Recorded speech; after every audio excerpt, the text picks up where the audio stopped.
Hello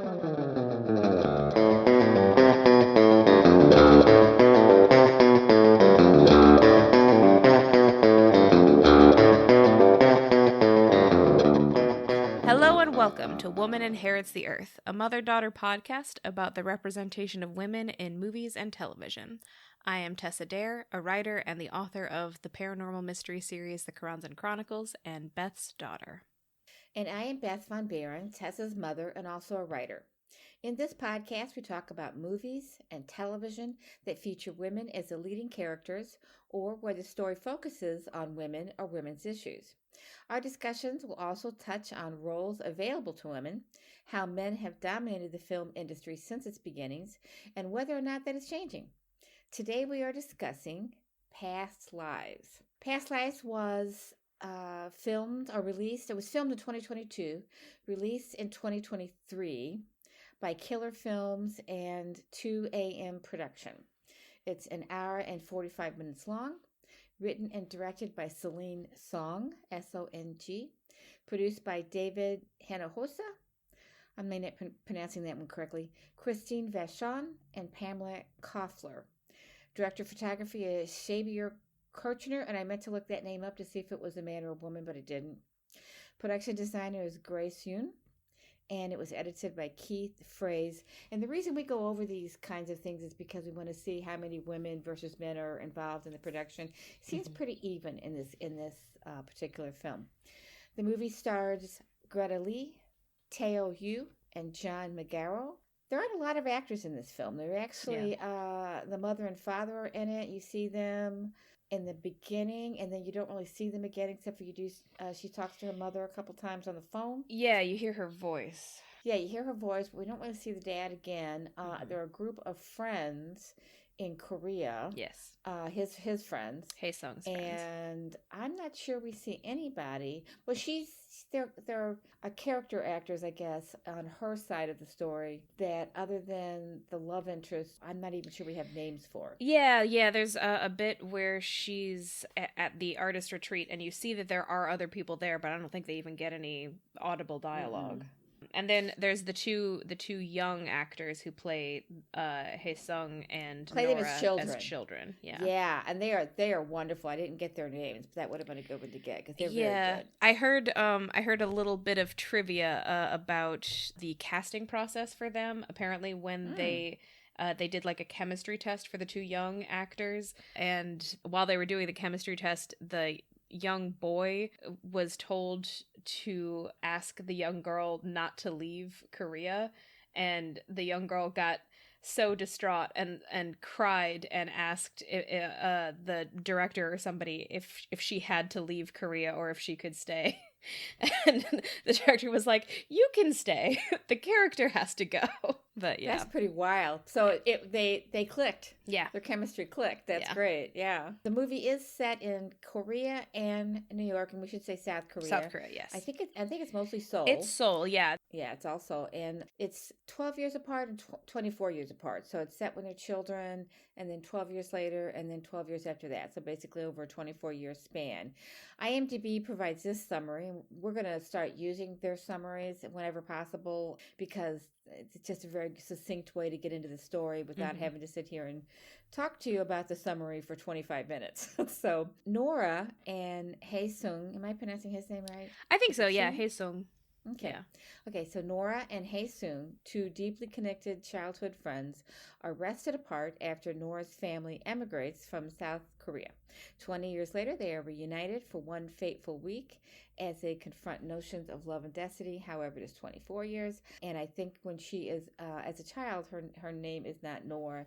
It's Na Young. No. Na Young. Na Young. Okay, so not a great summary, but it does the trick, tells you the basic storyline. Yeah, the basic storyline is the whole movie is framed from the final meeting. The very first scene that we see is a snippet of the final hangout conversation in the bar where we can't actually hear anything they're saying, and instead we hear two strangers that we don't see observing this conversation and trying to guess. I think it literally starts with the line, "What do you think they are to each other?" and you can see Hae-sung, Nora, and Arthur sitting at the bar, and Hae-sung and Nora are looking at each other, and Arthur is on Nora's other side and is not quite as involved in the conversation, and that's part of what the two strangers are speculating about, is there a romantic connection there? How are these people related? And one of the things that they note is that Hae-sung and Nora don't even appear to be talking to Arthur, but he's clearly there with them. And we see this scene again when it actually happens in the course of the storytelling. And that is remarkable, because I am kind of at points in their conversation wondering, how do you think this is making Arthur feel? Mm-hmm. But anyway, the opening scene is just one of the best opening scenes I think I've ever seen in a movie. Yeah. It's giving you, there are actually 2 or 3 scenes during the course of the movie that give you some history and some background in a very interesting and unique way. This is one of them. And at the end of the scene, Nora turns, and this does not happen in the actual scene in the movie, but in this intro scene, she turns and looks at the camera at the end of that scene, looks dead on at the camera. And it's just wonderful. That whole opening is very good, and it gets your interest immediately. It's like, what is going on here? What are these three people's stories? And it's just a great way to open it. It's somebody else observing them, trying to figure it out. And that's what we're doing. We're observing them. We're trying to figure it out. And there's so many emotions on Greta's face in that scene. Yeah. But it's a wonderful opening. Yeah. I mean, yeah, we can talk about this again later, but Greta Lee's performance in this movie is incredible. In that scene, in that opening scene, she does this amazing job of somehow simultaneously conveying emotions and also mystery. Like when she looks into the camera, it's almost like she knows that you don't know what's going on in her head and you want to know. And she's not letting you in quite yet. And then, of course, we get a title card that says 24 years earlier, as if to say, this is how far back we're going to have to go to explain this moment. To tell the story, yeah. She does this quite a few times during the movie. And this is what struck me about her acting. I don't know if it's the writing, the directing, or just the way she interpreted it with her in her acting. But there are so many scenes where she just sits there and looks at him and doesn't say anything, while she's just kind of, it's not even obvious that she's thinking about that moment in time. Sometimes it's like she's contemplating the universe or something. I don't know. Yeah, totally. But she's just like, she's kind of looks at him, and then she'll make a little, not a giggle exactly, but just a light lyrical sound with her throat. I mean, like a, and I don't know if that's a Korean thing, but for me, I am the kind of person that I am awkward when I don't know what to say. I feel very awkward. And in these scenes, and they happen 6 or 7 times in the movie, I'm sitting there getting antsy, thinking, I feel this is very awkward, that they're just sitting there and there's no dialogue, and they're just not even, it's a companionable silence. But you can also see on her face that she is just, I don't know, at one with the world, whereas he looks tense and uncomfortable. Yeah. So, and she doesn't, I don't know if she's oblivious to his discomfort or if I'm overthinking it. But it's wonderful acting. I mean, my interpretation was not that she's oblivious to his discomfort. My interpretation, I think, is more that she is kind of enjoying the bittersweet poignancy of the moment.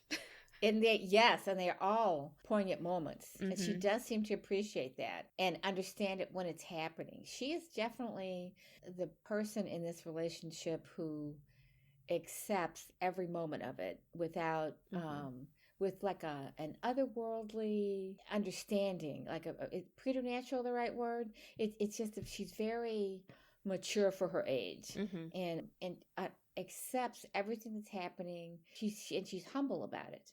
She's a lot of humility in her interpretation of this character, and just acceptance that at some point she's probably going to hurt him. And I am getting ahead here a little bit, but also understanding and that he's going to be okay, that they're both going to be okay. And she has to help him get through this. Yeah. And I don't think she doesn't even verbalize that. She never verbalized that. Maybe at the very end. Yeah. And she's also probably contemplating if she's making the right decision. I mean, there's that going on too. Yeah. And so the decision, and we should explain this a little bit. What's going on here is whether or not she should move back to Korea. They should become a couple again. It's never even suggested that he might move to America.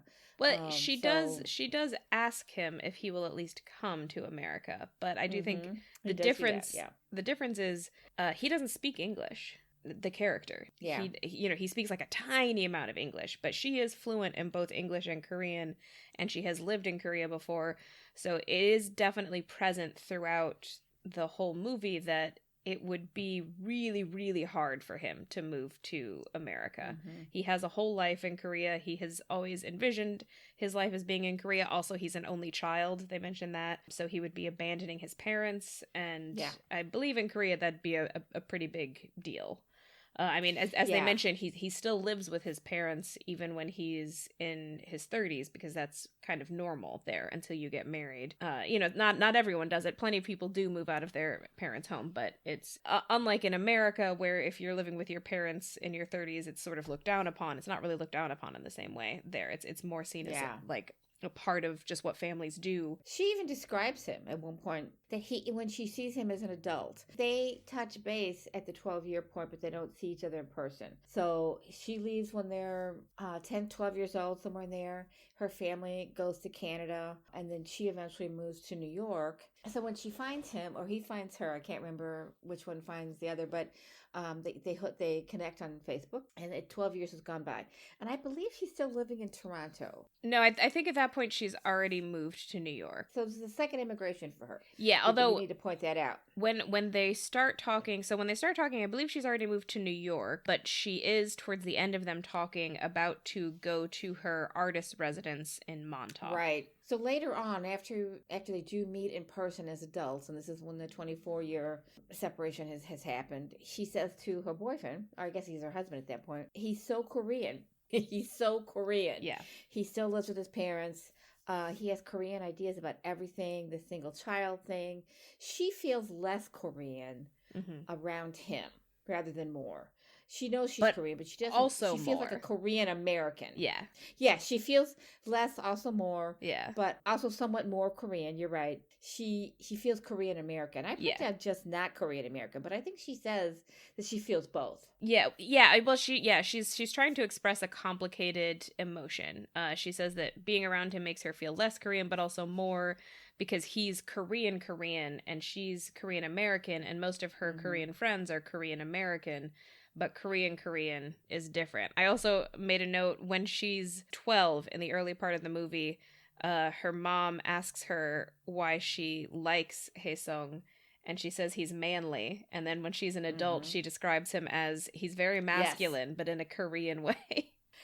I think she says he's too masculine, doesn't she? I don't think so, but I'm not sure. But she does describe him as masculine. But in a Korean way, and we don't really understand that, but it's not something she is any longer comfortable with. Yeah. Because she's gotten used to American masculine. Yeah. Which is different. And I did want to say, or I wanted to discuss the fact that this film is essentially presented like a love triangle, where the two options are Hae-sung and Arthur, who is her current husband.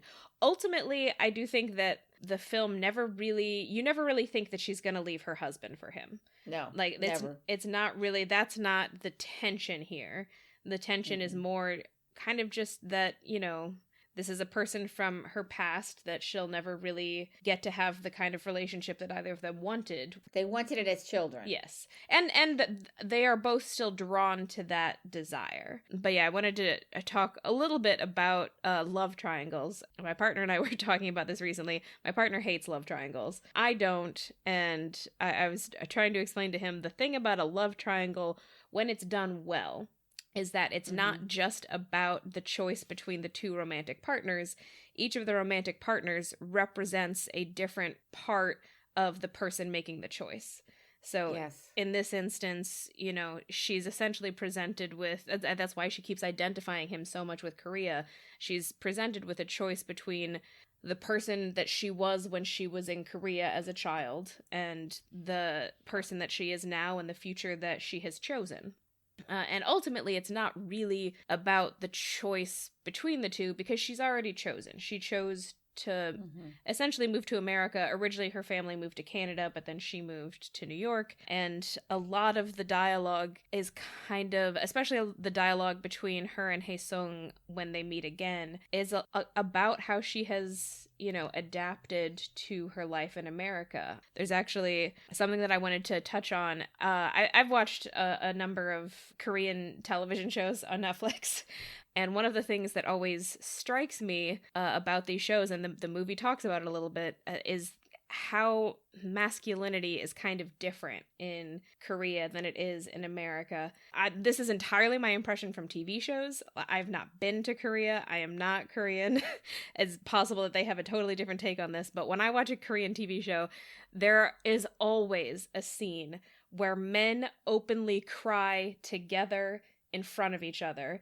And it's just normal. And it happens in this movie, too, when he's hanging out with his drinking buddies. One of them has, broken up with a girl and starts crying. And they're all, not only are they fine with it, they're, encouraging him to cry more. They're telling him, it's good that you cry. And in fact, crying is such an important part of this movie in a subtle way that you could almost subtitle it "The Crying." Yeah.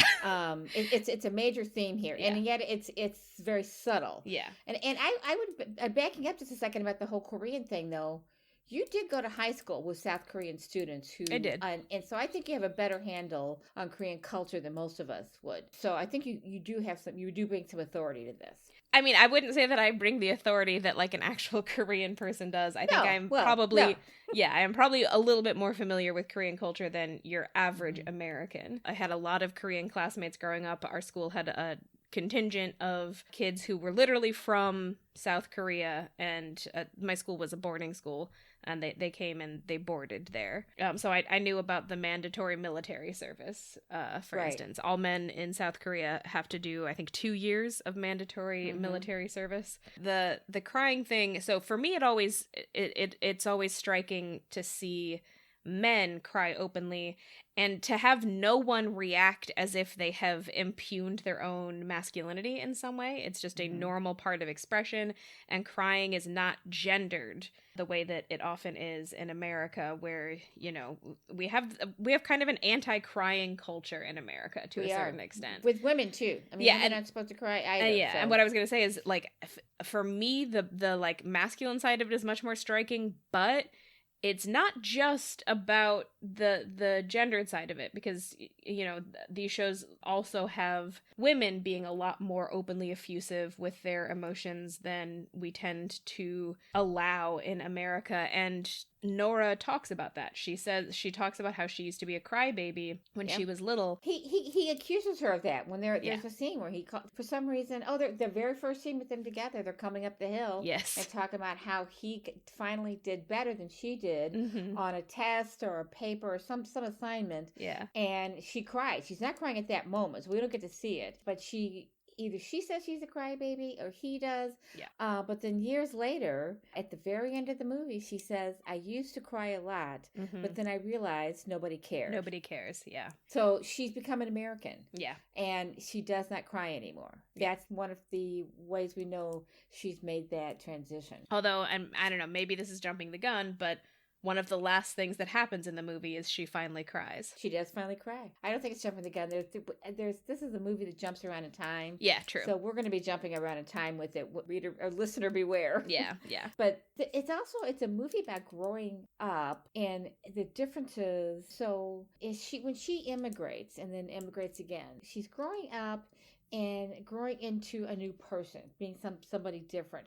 So he's growing up separate from her. If they had grown up in the same culture together, they probably would have gotten married. But they've grown up and grown apart because they've grown up in different cultures.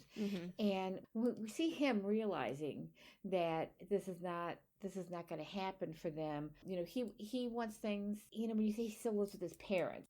I don't know how to express what I'm trying to get at, but it's like, when we grow up, we leave our parents, at least in this country. And part of that leave taking is becoming our own person that sometimes and on occasions during adulthood, our parents no longer recognize. Mm-hmm. Who is this person I raised? This is not the person I raised. I had that experience with my mother, and I've had that experience with you and your brother. My mother got to a point where she would say to me, "I don't know who you are anymore." Well, yeah, of course you don't. You don't Yeah. live with me. We didn't even live in the same town. She didn't get to see me that. She didn't get to see that evolution happening. Yeah.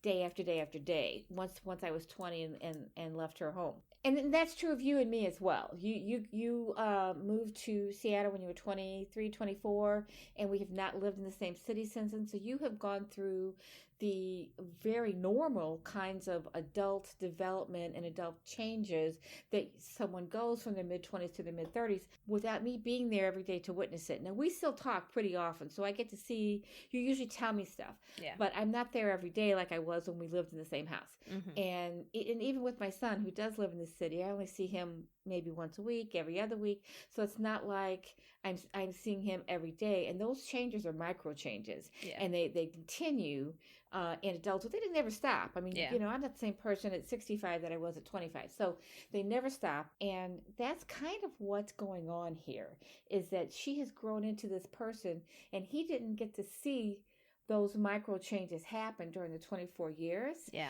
And so he doesn't recognize her, and yet he does. Yeah. And she recognizes him because, and I hate to say this, but it feels like he really has not gone through that growth and development that she has. When you move to another country, when you move to another city, when you move to another house, you are forced to grow and change. And people, and it doesn't have to be true, but it seems to be something that we see in movies a lot, that people who don't make those kinds of movement, physical movement, locale movement, also sometimes don't make the developmental leaps that other people make because they haven't been challenged to do it. You, for example, Tess, moved to another city to go to college. And then you came home for a year and you moved to a completely different city to build your life in. So you've had to do that twice. And actually, that's almost a replica of what you went through as a child, where you had to change schools a couple times. This also happens to children who are forced to change schools. Yeah. And you had to do that twice, too, maybe 3 times. And people who go through those kinds of changes are forced to grow up a little bit, maybe a little bit faster, maybe a little bit more dramatically. Yeah, and I would say that it's not necessarily that he hasn't become an adult, but he definitely hasn't changed as much as she has changed.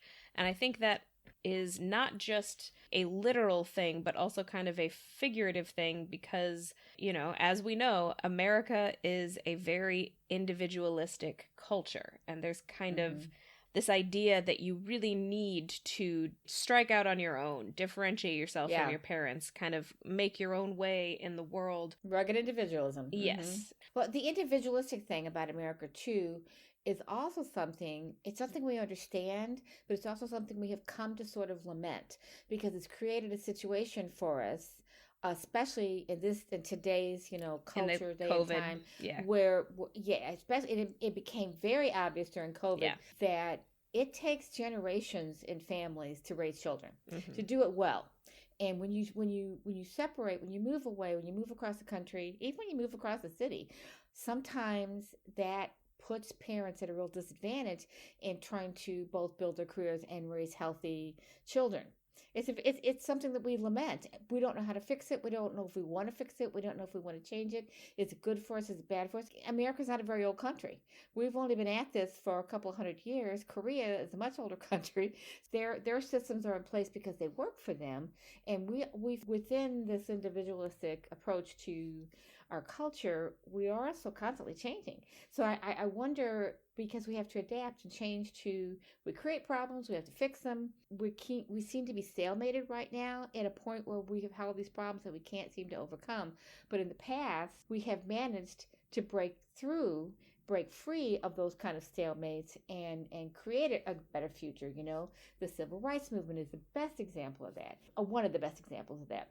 But we're at a stalemate now, and part of that is our individualistic approach to living in life. And so there's something to be admired in Asian cultures who put so much importance and value on family structures and maintaining community.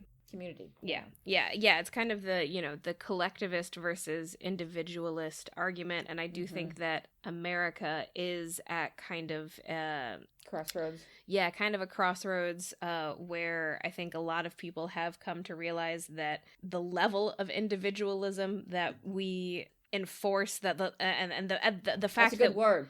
We enforce. That we enforce, and that we, tie to our very sense of our national identity has some toxic side effects to it. It's damaging. It's damaged us, yeah. Yeah, I think COVID is unfortunately a really good example of this. I don't want to paint too broad a brush, but, one of the big issues that we as Americans specifically had in dealing with COVID was this idea that making any kind of personal sacrifice for the sake of the community was anathema to American identity, that we can't even put on a mask in public because that inconveniences us personally too much, even if it would mean that fewer people would die. And, again, I don't want to paint myself as the Korean expert, but I did read a bit about how the pandemic went in South Korea, and it sounded like they dealt with it a lot better on average than America did. They had a much better rollout of an app for tracking it. People really did not chafe against the mask guidelines nearly as much. There are exceptions to this, of course. I believe there was a breakout kind of late in the pandemic in Korea among a particular group of people who were very anti-mask. But overall, most people were on board with putting on masks, and South Korea did not have to do quarantining for nearly as long as we did in America, because they had this system in place where everyone downloaded an app on their phone, and everyone, when they would go into any public enclosed space, there would be a person at the door who would take their temperature.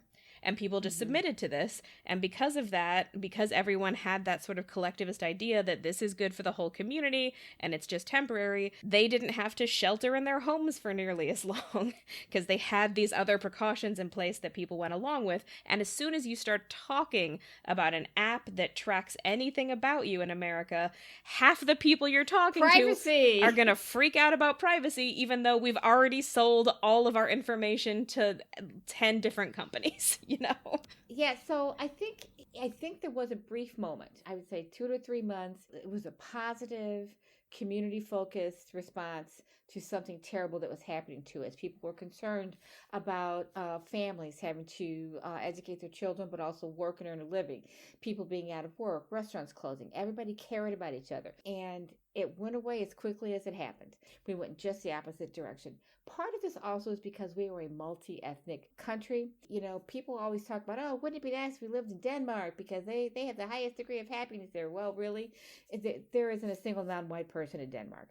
It's there when you have different cultures, different ethnicities trying to live together and build a society and this is what we do in this country. People, we make fun of ourselves and other people make fun of us, but this is an experiment that is still happening. Yeah. We are still building a multi-ethnic, multicultural nation of individuals who are also a community.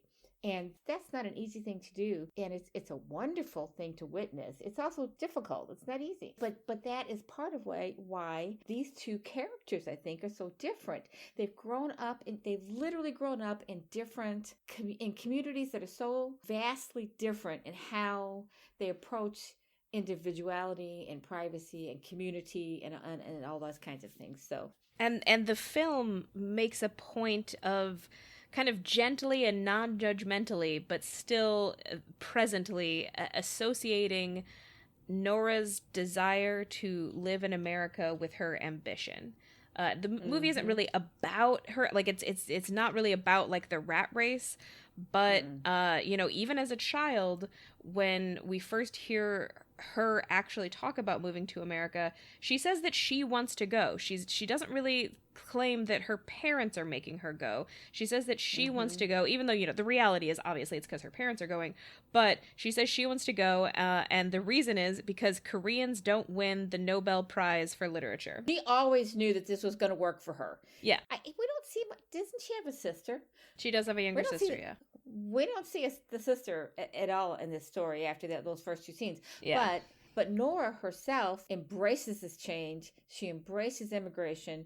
She embraces the move. She embraces her name change. She comes up with a name for herself, although I think her parents don't like it, and they come up with Nora. Okay, so that there's one scene where they talk about it. She comes and tells them that she's going to be Michelle, and they tell her that that's the name that her sister wants, and she says that she doesn't like any of the other names. But then her father suggests Lenore with the nickname of Nora. Lenora. Yeah. Yeah. Yeah. And she seems to immediately click with Nora. She does. It's like she was born with an American spirit, because this is a good change for her. We don't know why the parents decide to make this change. The mother is an artist. He's a filmmaker, and so they are artistic people, and they want to move to a new country. Nora is also artistic. We should point out that she's a playwright. Yeah, she's a playwright. And when talking about, there are a lot of visuals in here too about people being alone and people being with other people. So I mean, and how they represent that visually. When she first goes off to an artist community, an artist residency, and she's the first one to arrive. And it's this beautiful, bucolic, idyllic setting out in the country somewhere in this lovely home. Mm-hmm. She gets there early, so she gets to choose her room. Yeah. And she's just kind of silently walking through the house and noticing things. And then the next morning she falls asleep. Yeah. And then the next morning she gets up. It's very peaceful, and she gets up and makes herself some coffee. And then Arthur is the next one to arrive. Or maybe he's the last one to arrive, but we don't see anybody in between. Yeah, I think he's the last one, but yeah, we don't see her interact with anyone else. I think he's the last one because she tells him he got the worst room. He got the worst room. Yeah. And so we don't see anybody in between, but she tells us. And that's how how we get a lot of information in this film is through dialogue. Now we don't see it happen so much as they talk about it, but this is where they meet and they hit it off. So there are a few scenes in the movie where the filmmaker takes a real interesting approach to filling us in on what's been happening. Mm-hmm. So there's a scene, I guess, where they're coming back from Canada, and by they I mean Nora and Arthur have gone to Canada, and at this point we've skipped some time, and we find out, I don't remember all the details, but the customs guy is asking them questions. Are you married? Do you live together? Blah, blah, blah. And so we find out that they are married, that they live together. And there's a couple other things. So all of these things that we didn't know that had happened in between the last time we saw them together, because we're skipping back and forth between seeing her life and between seeing Hae-sung's life. So that's one time. And that's a really interesting way of filling in what's taken place at that point. So they have gone to meet, he's gone with her to meet her parents. So another one happens, and this is my favorite scene in the movie, I think, when they're in bed together, and they're falling asleep, and they're talking, and it's just a very intimate conversation that's really well written. They're talking about how they met, how insecure he feels. Mm-hmm. Does she love him or does she need him? How he wants to learn Korean so he can understand her when she's dreaming, because sometimes she speaks aloud when she's dreaming. But he kind of asks her, what would have happened if we hadn't gone to this artist residence? If we hadn't, what happens in their life is they meet at this artist residency. They both need a place to live, so a cheaper place to live, so they move in together. Yeah, they found out that they both lived in New York, so they moved in together to save on rent. They got married so she could get a green card. She needs a green card. Yeah, she needs a green card, so they get married. So how they've gotten to that point is a series of what ifs for him. Yeah. What if this hadn't happened? What if that hadn't happened? Yeah. But while he's going through that questioning of what if, we find out what's happened in their life. Yeah. It's just a real interesting way of telling the story without making us walk through all of those scenes with them. Yeah. So I love the filmmaking. It's really wonderful. It's different. Yeah. He's feeling insecure because he feels like her story with Hae-sung is, kind of this beautiful fairy tale story, and their story together, Nora's and Arthur's, is just sort of a series of practical decisions. Yeah, it's exactly right. It's very practical, and yet they're obviously clearly devoted to each other. There's a scene, they are so comfortable with each other. There's a scene that I just thought, this is definitely a younger couple. She walks into the apartment. I think it is the first night she has spent a day with Sung, and she comes home, and Arthur is sitting on the couch playing a video game. And she walks in, takes her shoes off. It's very, they're very good about taking the shoes off when they walk in. Puts her keys down, walks into the living room, and he's playing a video game. And I thought, that is something that only a younger person, I think, could relate to, because I have never walked in to my home where, my spouse or partner was playing a video game. That's not something my generation did. Yeah, it's not exactly the same, but I feel like it would be the equivalent of, like, in an old sitcom, walking home and the man is watching sports on television. Like, it's not exactly the same, because I don't think that the drive to watch sports is exactly the same as the drive to watch video games. And I think that video games are super not gendered, because just as many of my female friends play video games as my male friends. And actually right now my partner and I are playing Baldur's Gate together. But yeah, no, that was definitely a very, like, modern, this is what couples do now. It is very normal for a modern couple of my age for one of them to be playing a video game at any given time. Yeah. That's my point, is that partner, whichever one it is playing a video game. If they were sitting there watching the news or watching a TV show or watching a movie, that would be more my generation.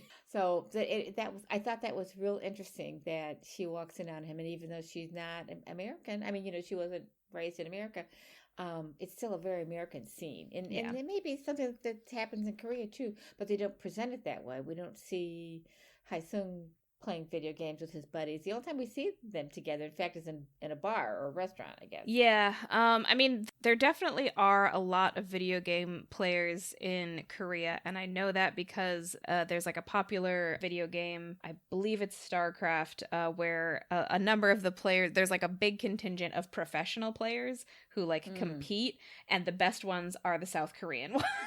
Oh, wow. Yeah. I didn't know that was a thing until a couple of years ago, and I saw it in a movie, that there were competitive video gamers out there, and there's betting. People bet on them. So yeah, you can make a living doing it. It is actually very difficult to make a living doing it, but you can. I did want to talk a little bit about the John Lennon pose, which apparently you missed, but I think it's shortly after their scene coming back from Canada, so kind of not that long after we've been introduced to Arthur as a character. There's a scene of them lying in bed, and they're doing the Yoko Ono John Lennon pose, cover of Rolling Stone, where Yoko Ono is kind of laying straight and sort of looking up and not quite at John, and she's fully dressed, and John Lennon is naked and curled around her. And the shot in the movie is not exactly the same. Annie Leibovitz. And the shot is not exactly the same, but it's very similar. She is wearing more clothes than he is. I think he's wearing just his boxers. I did not pick up on that, but you're right. Yeah, he's curled around her, and he's speaking Korean. This is the first time that we see him speaking Korean and telling her that he's hungry, and they just have a conversation about what they're going to have for dinner.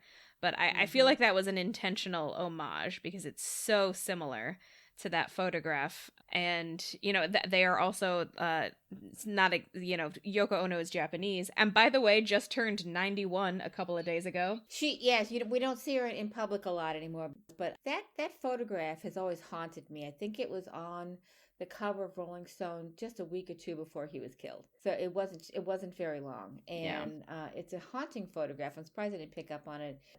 But there's a lot of Asian American stuff going on in the film, and scenes of Seoul, landscapes and the cityscapes, contrasted with New York City. We never see Toronto for the most part. She's lived there for 12 years. Yeah, we just see the airport. We don't really see that. You just see the airport. But New York contrasts with Seoul, and it's interesting because I love the opening with where the kids are coming up the very steep hill. They're walking up a steep hill to get walking home from school, and it's just a really great shot of where and how they live. Yes, and how close the the homes all are. Yeah. There are a lot of places other than America that are really densely populated like this. Yeah. And they're not poor. He grows up to be an engineer. It's just a city thing. Yeah. It's just a city. It's just how it's a population. They just Yeah. have a huge population, and they're all urban dwellers, so they live really close to each other. And they both are educated. Their families are educated, but this is just the way it is in Seoul. Then you come to this country, and part of me thinks that when she gets to that house out in the country where there's a lot of land and it's not densely populated, that contrast is just so beautiful for her. She's not used to that. We don't know what Toronto's like or where they lived in Toronto. I mean, Toronto is also a big city, and there are countrysides in Korea, but it does seem like she only lived in Seoul. But there was actually a really interesting shot where they opened up on, it was a shot of New York City, but for a second I wasn't sure if it was New York or Seoul. Yes. Because there was all of this Asian writing on the signs, because there is a lot of that in New York, and it like eventually revealed that it was New York, but I was like, wait, are we in New York or Seoul? Yeah, I thought the contrast in the two cities was well done and interesting, and makes me want to visit Seoul, because it's a very interesting city. Yeah, this was definitely a good movie for if you would like to be enticed to go check out Seoul or New York. It a lot of really beautiful cinematography of both cities. And there's also the scene where she and Hae-sung visit. I don't know if they go up in the Statue of Liberty, but they get on the Staten Island ferry, and in fact, I wrote down in my notes at first that they were taking a river cruise, and then you see the Statue of Liberty, and you see the ferry. I don't think they're on the Staten Island ferry, so I don't think they were going to go to the island where the Statue of Liberty is, but they do see it very, real close up. And in fact, he tries to take a selfie with the statue in the background. She says, "Here, let me take it." But then when she's telling this story to Arthur, he admits that he's a native New Yorker and he has never been up in the Statue of Liberty. And that immediately made me feel like, I get that. I was an adult in my 20s before I went up in the arch. Yeah. And I saw it being built. So, yeah, when it's in your backyard, you don't always do it. I feel like I do know one of my friends who's actually lived in Seattle their whole life who hasn't gone up in the Space Needle. I, meanwhile, have been up 4 times. Of course. Because since I'm not from here, for a couple of different reasons, but since I'm not from here, every time someone has come to visit me, we go up the Space Needle. That is primarily why I have gone up in the arch too. Now, of course, I had the experience of working at the arch, but during the 2 years that I worked there, I never once went up in it. But then when family visited, I would take them up, and so it's. But I was in my 20s before I ever went up in the arch. So, and this is a young man who's 30ish and has never been up in the Statue of Liberty. So that's kind of wild. Yes. Well, if it's something there, you take advantage. You just assume it's always going to be there. Yeah. I did also, since we're talking about it right now, I wanted to say one of my favorite shots in the movie is when I believe it's while Hae-sung and Nora are talking over, Skype or some kind of computer call. It does this pan of Seoul during the day, and then it cuts to New York at night.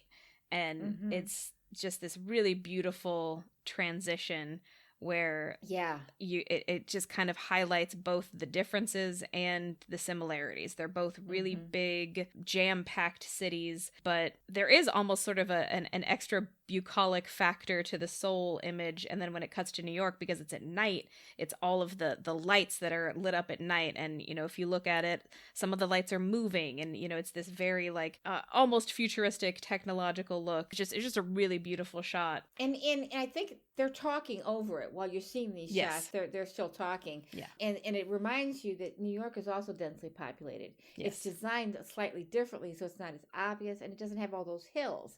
Seoul looks like it's like San Francisco. There's just all these hills, and everything is pretty close together. But when you actually look at the neighborhoods in New York where people live, it's pretty densely populated. It's not as bad as Seattle, I don't think. Although I think that's just because Seattle is smaller. Well, so when we get to the scene where the two men meet, I thought it was really good directing. They're both really awkward with each other, and yet they want to seem friendly to the other, and they want to pretend that they don't both love the same woman, but they do, and they try to speak in each other's language, which is so sweet. Yeah. And they do it for her. Yeah. But also, they genuinely seem to not want to hurt one another. And I thought that was the very respectful. And that's not something, you don't get that in a lot of American-made films.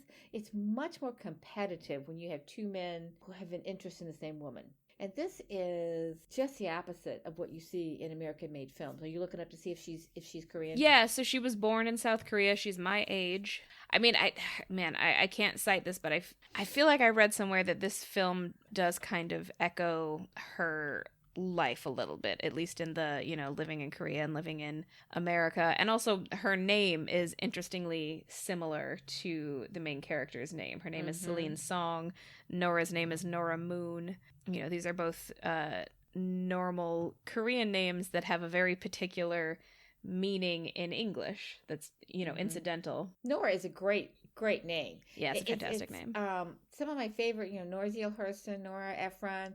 It's just a wonderful name that you don't really hear that often. So they go on to the bar and they sit. Well, first they go out to dinner, and that's a nice little conversation too. But then they end up going to a bar afterwards and it's interesting that it happens in this moment. They've had lots of opportunities, and by then I mean Hae-sung and Nora have had lots of opportunities during this short trip to New York to discuss their relationship.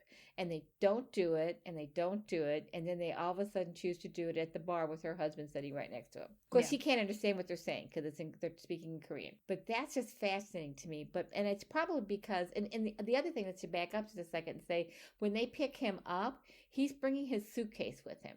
And my first thought was, they said he was leaving the next day, but I guess it was going to be very early in the morning the next day. Yeah. And actually, because I intentionally watched this twice, the strangers who are commenting on them in the beginning mention that they are drinking in a bar at 4 a.m. Oh, that's right. I should have watched it a second time. Yes, I remember that now. So they are intentionally staying out long enough so they can get him to the airport. Yes. And maybe then he can sleep on the plane because it's going to be a long flight. So, yeah. So he's got a suitcase with him wherever they go. There's not a lot, I don't think, that happens in the restaurant, but most of the majority of their interaction, their most honest interaction with each other happens in the bar. So it's kind of it's not the turning point in the film because it's at the end, but it's kind of a linchpin of the film.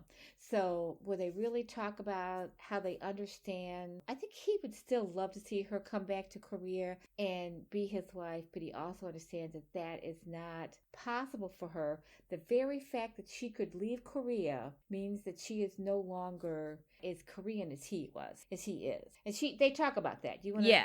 Yeah, some of the things that they say, he eventually says that it's good that she emigrated because Korea is too small of a country for her, and that is something like, her ambition works better here.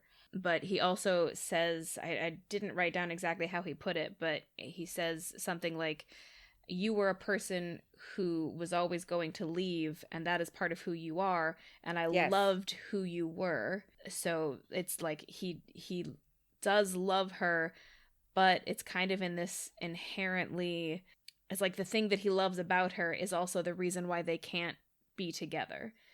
He loves this person who had to come to America to live this life that she wants, and that means that they can never be together, but that is also who she is, and he loves who she is. He has to come to America to see for himself that she has made this leap, that she has changed, that she has grown into this person, so that he can accept who she's become and willingly let her go, and so he can go back home and be the person that he has to be for his family, for his parents, for his community. He's an only child. Yeah.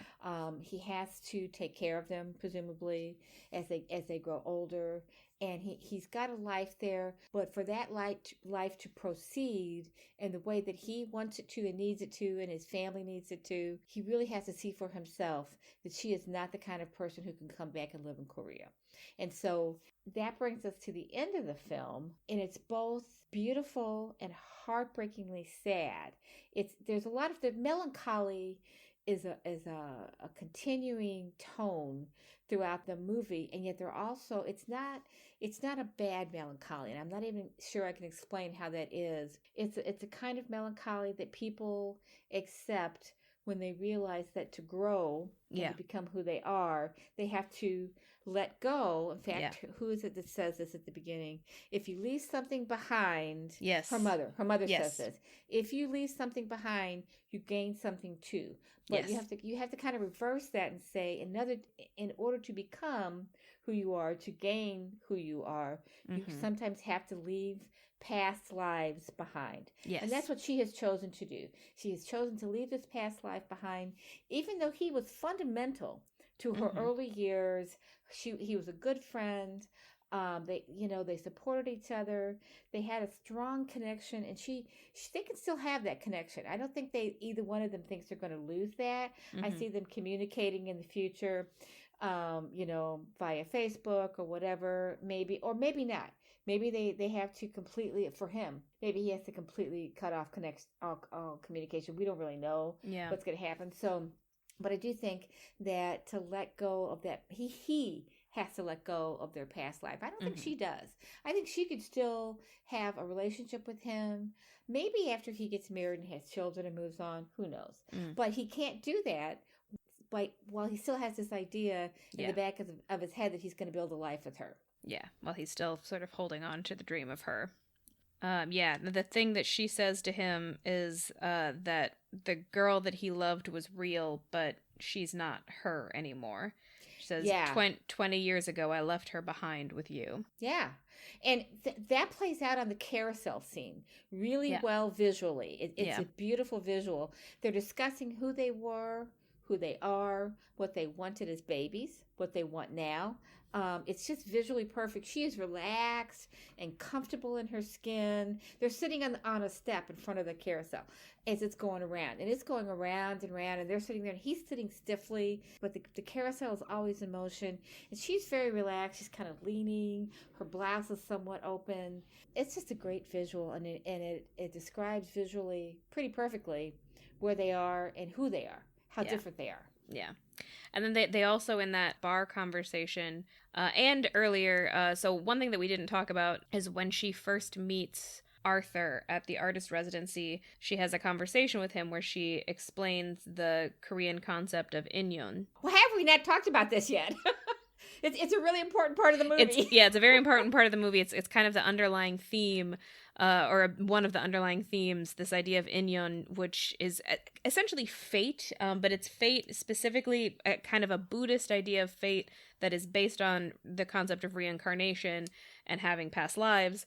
And it's this, she says, when two people get married, it's because they have 8,000 layers of inyon between them. And inyon is just sort of like connections created by fate. It says, even when two people pass on the street and their clothes brush, that means that there's inyon between them. And that comes up again in that final conversation in the bar where she and Hae-sun talk about the inyon between them, and they discuss what they might have been to each other in their past lives. And this is kind of this is part of her getting him to accept that they are not meant to be together in this life. Not even as a way of softening the blow, but just as a way of, discussing the fact that they can mean something to each other without being together. They start talking about what they might have been to each other in their past lives, and they both come up with silly ideas. Maybe they were a forbidden love affair,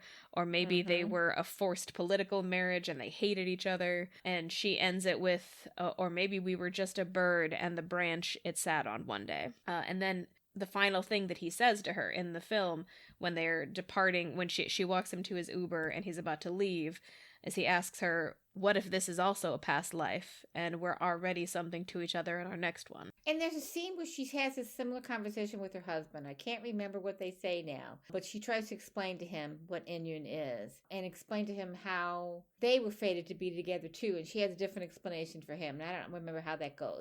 I'm not sure this is what you're talking about, but in the conversation where he's explaining how insecure he feels and why he feels insecure about their story versus her story with Hae-sung, she says, "This is where I ended up.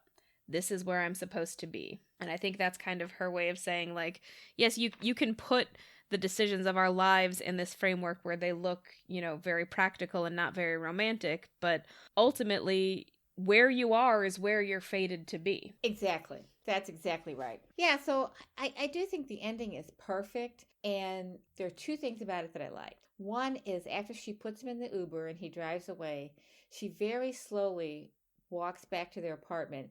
My first question is they were walking away from the apartment towards the Uber drivers. Why did you have him pick you up a block away?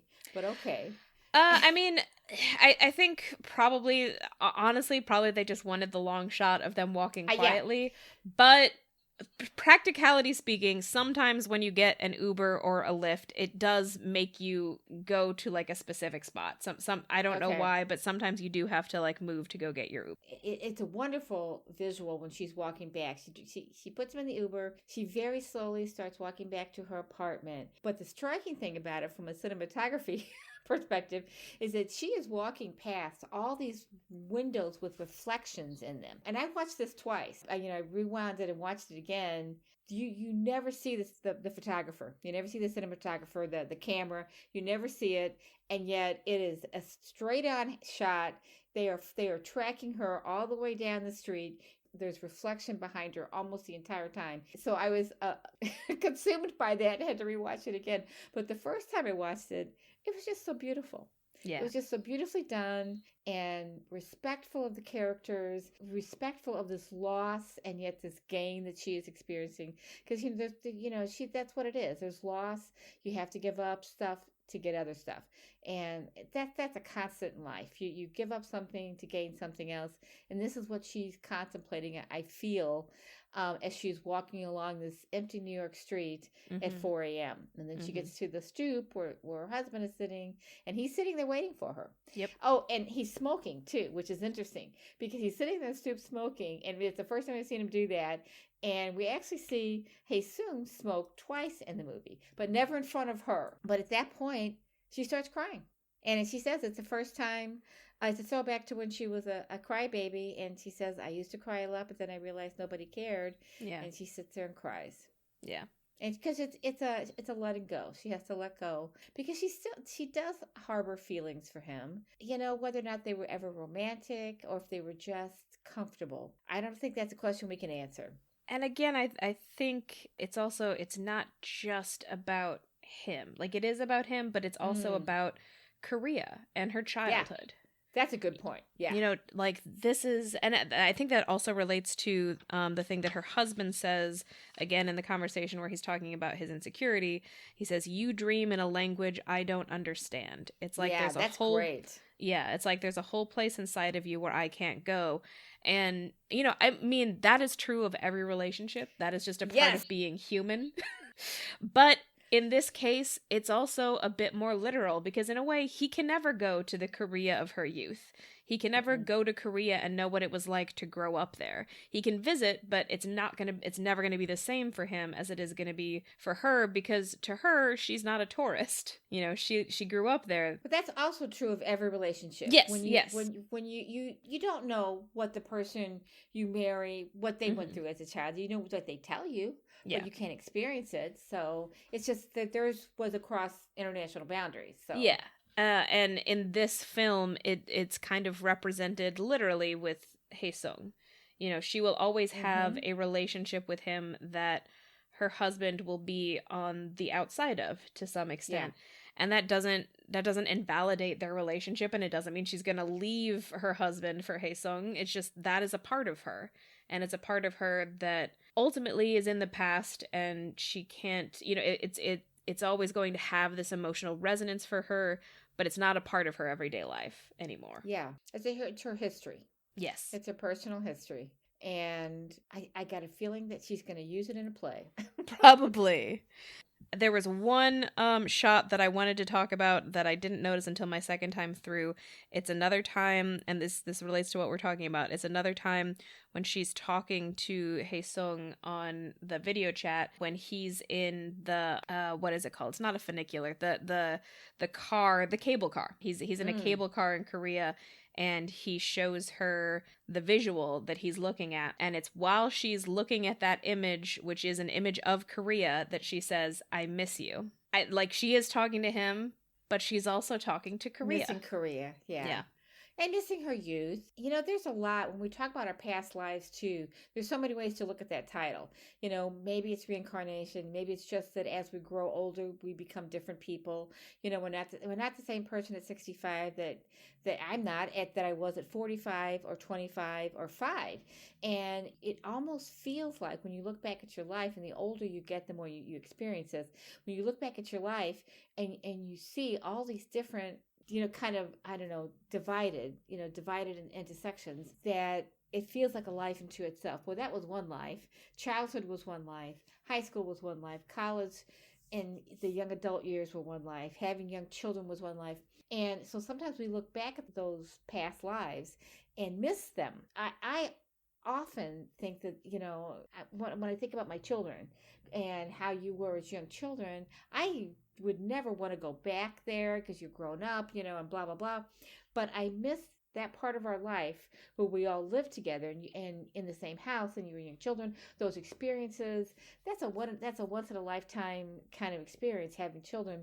So I miss that life. And I mean, I miss you guys too, not living with me, but it's the life that we had that I miss. And there are lots of those instances over the course of a human life, if you're lucky and privileged enough to live a long life, that you can look back and say, your past lives, you know, my childhood, my young adulthood, when the kids left the house and all of a sudden I could do stuff again. You know, those are all past lives. So that's part of the title too. And so she is always going to have that childhood with him as a past life, in addition to whatever Inyun past life they had together. Yes. So. Yeah. A bird and the branch that it sat on. So there's some details in this movie that I really like a lot. And I'm just going to skim a few of them. One of the opening scenes is they're having noodles for breakfast in Korea. And I thought, wow, there probably isn't a better way to emphasize the difference in cultures than to show how people eat breakfast. So what they eat for breakfast. They had noodles and tofu,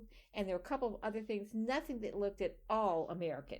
You know, we sit down to breakfast in this country, and this is shown in movies and TV shows all the time. It's cereal, or it's eggs, or it's toast. Very, very different from Korean. And the mother made a whole meal. I think this was Hae-sung's family. So he sat down to breakfast with his mother and father, and she had made, that table was full, and it was breakfast. And I think we tend to when we make breakfast at home, it's a much simpler matter than dinner in this country. I mean, I think the concept of having breakfast-specific foods is kind of a Western European thing. Yeah, French, Italian, American, French, Italian, Spanish, English, even. American. Yeah. I think a lot of other cultures. Eggs.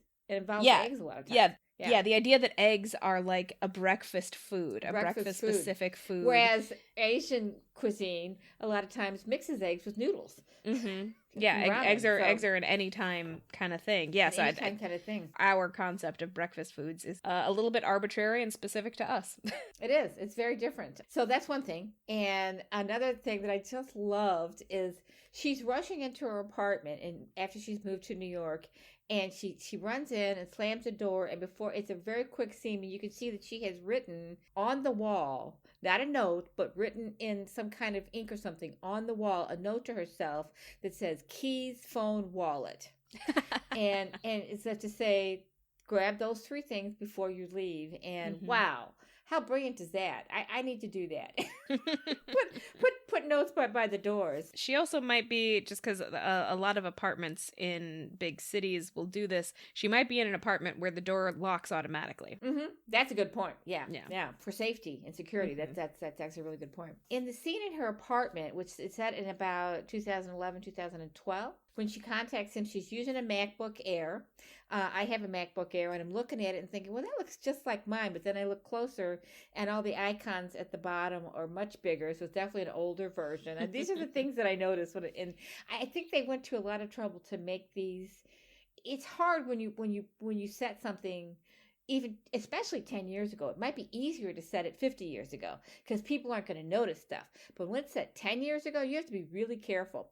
And I did not have a Mac 10 years ago, but I remember seeing Macs and they had much bigger icons. So yeah, that was that was really good. Plus they get the Facebook interface right. The Facebook interface, it's kind of hard to say, was very different. And I guess they're Skyping in that scene, and they keep saying whoa, and it sounds like they're saying wow, and I'm watching it with closed captioning turned on, and they're spelling it WOAA. I spell it WHOA when I put it in writing, which is correct, which I think is correct. Yeah, but they're saying it as wow, and that could be an Asian thing, but they can't stop saying it's wow. It's like they're seeing each other for the first time in 12 years, and it's really fun. But yeah, you were talking about the cityscapes of their different worlds was juxtaposed against their fairly dull conversation. I mean, we're hearing them talk, and it's just everyday stuff. But then when they close that down and they continue to communicate with each other, they do it by email, I guess, sometimes. And she's writing out. There's a scene where she's writing out. It's like she's trying to translate. She wants to say something to him, and she's writing it out in Korean. And I don't know if that's letters or. Yeah, I would say characters. So she's getting that ready for her email, and then she's going to translate it. And that made me think, well, does she have a Korean character keyboard available to her? So it's just a silly thing, but yeah, I don't entirely know how that would work. There might be a program that she can use, but I think maybe part of the reason she was writing it out is because I think Korean it might not read left to right. It might be up and down, because it looked like she was writing them in columns instead of rows. And she's definitely using some kind of a dictionary or something. So she has not conversed regularly in Korean in a long time, or maybe not written in it. Talking is different than writing. Yeah, I think she still converses in Korean with her mother. Yeah, but she probably hasn't written in Korean in a long time. In a decade. So that's an interesting thing. Anyway, but when she's trying to describe Montauk to him, and she does it by telling him to watch a movie called The Eternal Sunshine of the Spotless Mind. Have you ever seen that? Yeah, I have. It's been a while, but I have. I have never seen it. I get the reference, but I've never seen it. But I guess it's set in Montauk. Yeah, it's an interesting reference for this film to make, because it is also kind of a movie about a doomed relationship that isn't doomed because of death reasons, just because of life reasons. I don't know. It might be interesting for us to watch it eventually for the podcast. It's not a particularly woman-powered movie, but it's the two main characters are played by Kate Winslet and Jim Carrey. Is that right? I want to say Jim Carrey. Yeah. Yeah. I think so. I think it's one of his serious films, and it's kind of a sci-fi fantasy-ish movie, because the core concept of the movie is basically it's a world where there's a technology that can make you forget a whole relationship. And it's about these two people who decide to do that and then maybe kind of change their mind, but also the process of doing it causes you to like re-experience the whole relationship while the memories are disappearing. A very apt reference for this movie then. Yeah. Yeah.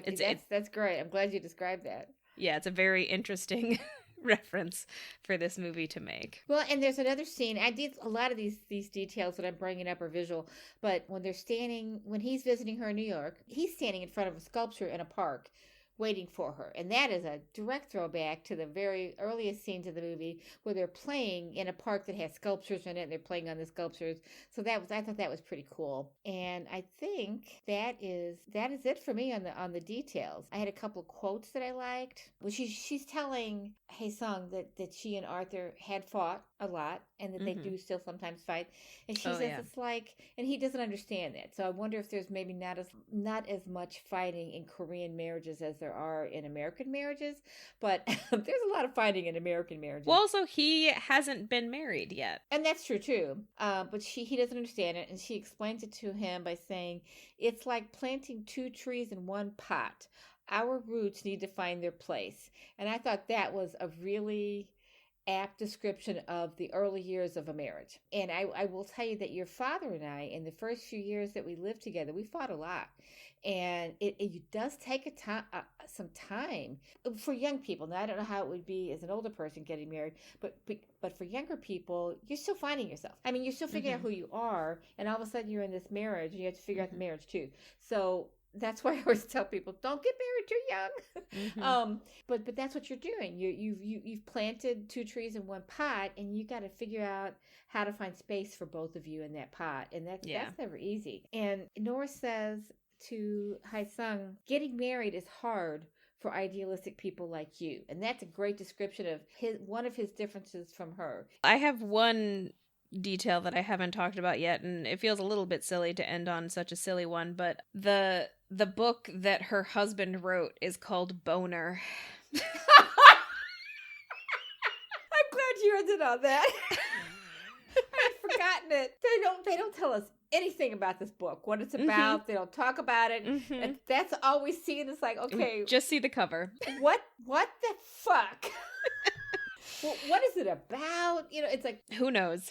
Do we get the name of her play that she's written? I don't think so. I never get that. Yeah, we get a couple of scenes of rehearsal, and we hear them saying some of the lines, but I don't think we get the name of it. No, but it does seem like she's at least a pretty successful playwright, because she has rehearsals happening. So a play that she's written is going on the stage. It's in rehearsals, yeah. Yeah. And absolutely. And I think also the fact that she's a playwright maybe makes it important that she ended up in New York specifically, because there not a lot of cities have as robust a theater scene as New York does. Oh, I don't think anybody does. Maybe London. I'm not sure anyone does. Yeah, maybe London. Yeah, but yeah, Toronto certainly is.